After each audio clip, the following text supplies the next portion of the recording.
चिंटू बोला, माँ पापा बहुत शरीफ है। तो माँ बोली, वो कैसे बेटा? तब चिंटू ने बताया, पापा जब भी किसी लड़की को देखते हैं तो अपनी एक आंख बंद कर लेते हैं।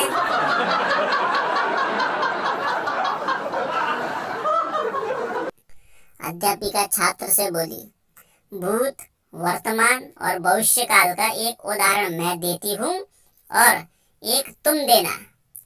मैं सुंदर थी, सुंदर हूँ और सुंदर ही रहूंगी। तब छात्र बोला, ये वहम था, है और रहेगा।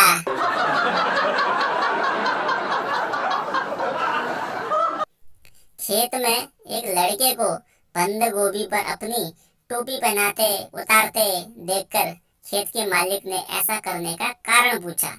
तो उसने कहा, माँ ने साइज पूछने पर कहा था कि अपने सिर के बराबर बंद गोभी लाना। चिंटू बोला, पिताजी आज मुझे एक लड़के ने मारा। तो पिताजी ने पूछा, क्या तुम उसे पहचान सकते हो? तब चिंटू बोला, हाँ पापा, मैं उसके दांत साथ लाया हूँ।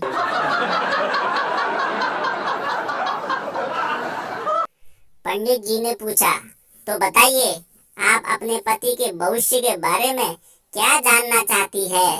तब महिला बोली, पंडित जी आप मुझे मेरे पति के बीते कल के बारे में बता दीजिए, उसके हिसाब से उनका भविष्य तो मैं तय करूंगी।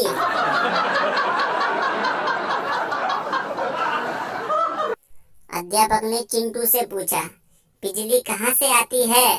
तो चिंटू बोला, मामा के घर से। तो अध्यापक ने फिर पूछा, वो कैसे? तब चिंटू बोला, क्योंकि जब भी बिजली जाती है तो पापा कहते हैं, सालों ने फिर काट दी।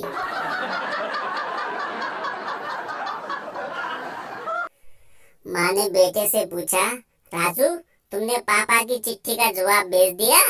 तो राजू बोला, नहीं। तो माँ ने पूछा, क्यों?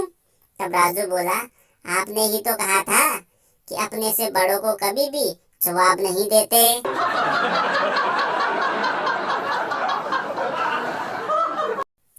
एक बच्चे ने दूसरे बच्चे से पूछा, क्या तुम चीनी भाषा पढ़ सकते हो?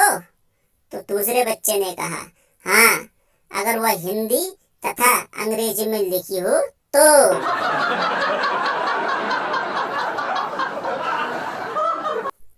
पप्पू खून के बारे में एक किताब पढ़ रहा था। उसे देख उसकी पत्नी ने पूछा कि आज यह किताब क्यों पढ़ रहे हो?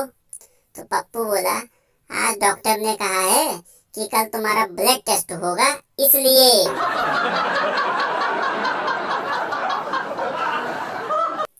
अध्यापक बोले, बच्चों बताओ, वो कौन सी चीज है जो तुम रोज देख तो सकते हो लेकिन तोड़ नहीं सकते? तब छात्र बोला, जी आपका मुंह।